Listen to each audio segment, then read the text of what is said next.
Bom, obrigado pelo convite para estar aqui nessa manhã com vocês para discutir um tema realmente muito palpitante.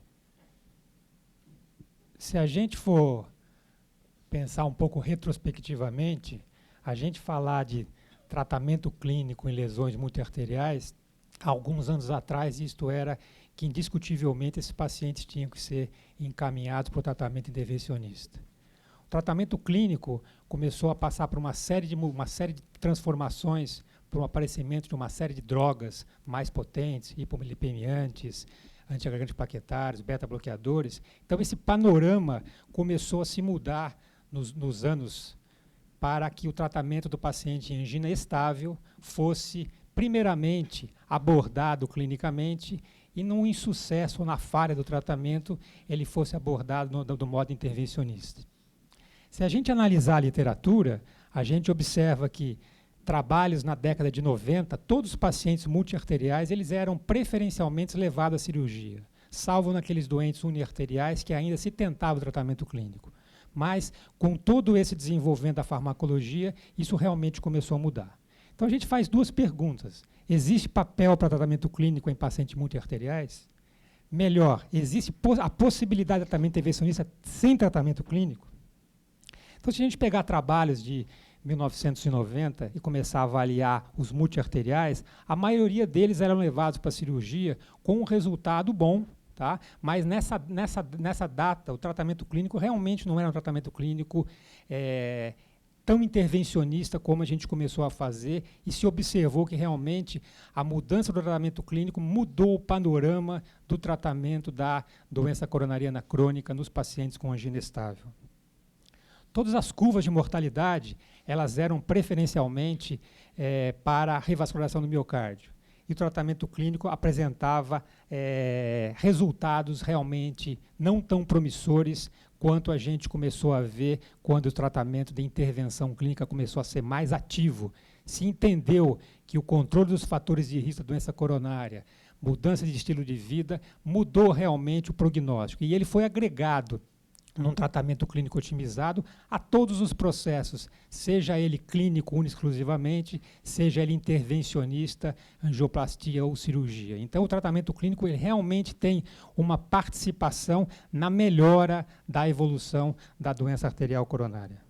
Se a gente analisar uma série de trabalhos na literatura, a gente observa que tem trabalhos que comparam tratamento clínico otimizado com cirurgia, tratamento clínico otimizado com angioplastia e, eventualmente, comparam os três tratamentos em relação à curva de mortalidade, em relação a índice de infarto, melhora de qualidade de vida, para mostrar que, realmente, num grupo selecionado de pacientes, o tratamento clínico realmente tem uma participação muito grande. Se a gente analisar o BARI-2, que foi um tratamento com 2.368 pacientes, que teve revascularização com tratamento clínico intensivo e tratamento clínico intensivo sozinho. Tá? Esses pacientes foram todos selecionados por cirurgiões clínicos hemodinamicistas, em que eles eram elegíveis tanto para cirurgia quanto para angioplastia e estavam em angina estável, não eram pacientes instáveis clinicamente, do qual foi instalado tratamento clínico ou revascularização com tratamento clínico intensivo. Se a gente analisar esse trabalho em relação ao tratamento clínico, tanto no paciente que foi revascularizado, quanto que foi eleito para tratamento médico intensivo, eles tinham realmente todas as curvas de tratamento clínico. O tratamento clínico era intensivo, tanto no paciente que foi para a cirurgia, quanto no paciente que ficou com tratamento clínico intensivo, sendo que o uso de nitrato foi significativamente maior no paciente que ficou em terapia clínica única. Analisando todas as curvas de sobrevivência comparativamente entre tratamento clínico e revascularização no miocárdio, sobreviventes de revascularização versus tratamento clínico, as curvas são superponíveis. Pacientes livres de eventos cardiovasculares maiores, tanto clínico quanto tratamento cirúrgico, também foram superponíveis, mostrando que nesses doentes estáveis, a gente pode, inicialmente, instalar a terapêutica clínica e ao longo de 5 anos nós temos um bom resultado em relação à comparação de tratamento clínico com o tratamento intervencionista. Quando a gente analisa angioplastia, cirurgia e tratamento clínico, a gente observa que também as curvas, todas elas superponíveis, dando uma vantagem maior para a revascularização do miocárdio nos pacientes que são livres de eventos cardiovasculares maiores.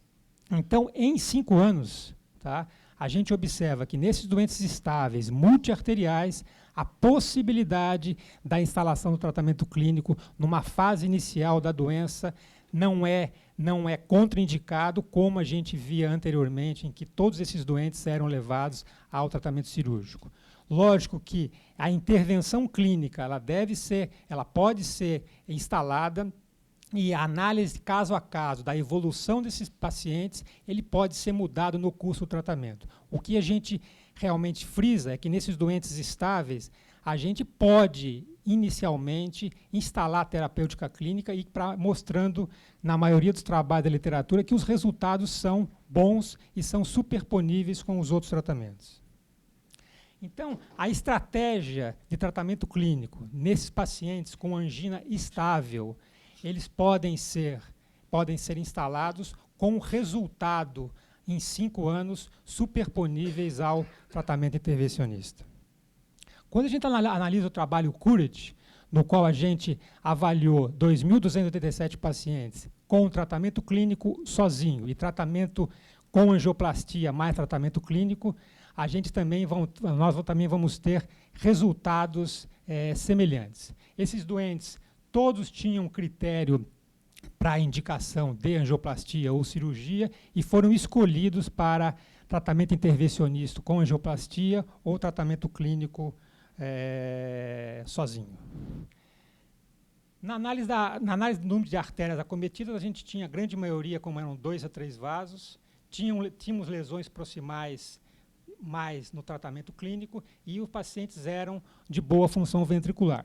Isso é um dado importante. Quando o paciente tem já disfunção ventricular, tá, existe realmente uma tendência na literatura a indicar tratamento intervencionista. Então, esses doentes estáveis com função ventricular normal é que são eleitos realmente para a terapêutica clínica convencional na fase inicial do tratamento.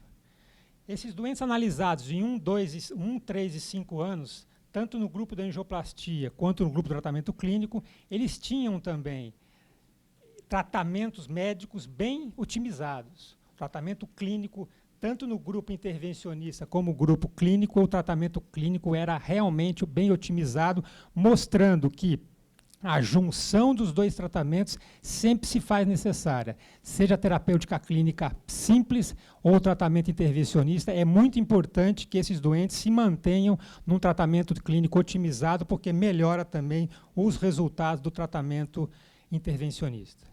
Então, comparativamente, todas as curvas de sobrevivência, de mortalidade total, entre tratamento clínico e angioplastia, ao longo de 4, 5 anos, elas realmente são superponíveis, mostrando que, comparativamente, nós temos um bom resultado da instalação do tratamento clínico previamente ao tratamento intervencionista ao longo dos 5 anos.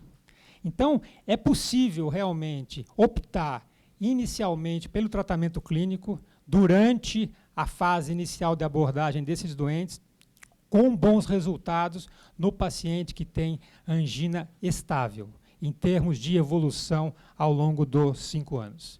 Quando a gente analisa a literatura em relação ao tratamento clínico, as mudanças de estilo de vida, parar de fumar, controle da pressão arterial são inequívocos em relação à mudança do prognóstico da doença arterial coronária.